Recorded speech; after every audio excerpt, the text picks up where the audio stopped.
कोल्हापूर जिल्ह्यात अन्न आणि औषध प्रशासन विभागात औषध निरीक्षकासह इतर कर्मचाऱ्यांची पदं रिक्त असल्याची बाब डिसेंबर 2025 मध्ये निदर्शनास आली. या रिक्त पदांमुळे बनावट, कालबाह्य औषधं, साठेबाजी आणि नियमबाह्य व्यवहार वाढले आहेत. जिल्ह्यात औषध तपासणीची यंत्रणा अपुरी असून प्रभावीपणे कार्यवाही करण्यास मर्यादा येत आहेत. याकडे आमदार सतेज पाटील यांनी लक्ष वेधलं. या विभागाच्या नियंत्रणाखाली डॉक्टर, घाऊक औषध वितरक, किरकोळ औषधं, रक्तपेढ्या, ॲलोपॅथिक, आयुर्वेदिक औषध उत्पादन करणाऱ्या कंपन्या आदी घटक येत असून त्यांची तपासणी करण्याची जबाबदारी औषध निरीक्षकांवर असते. पण अपुऱ्या पदांमुळे कर्मचाऱ्यांच्या कामावर ताण पडत असून मर्यादा येत आहेत.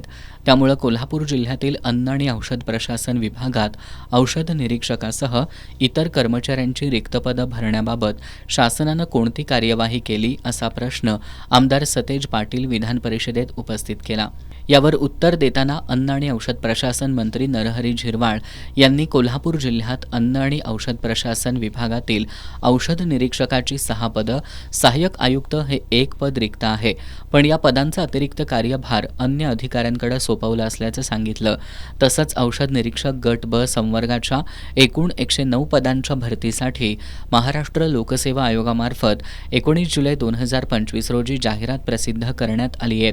या जाहिरातीत अतिरिक्त 45 पदांचा नव्यानं समावेश करून एकूण 154 पदांची भरती करण्याबाबत महाराष्ट्र लोकसेवा आयोगाला मागणीपत्र पाठवलं असल्याचं मंत्री नरहरी झिरवाळ यांनी सांगितलं.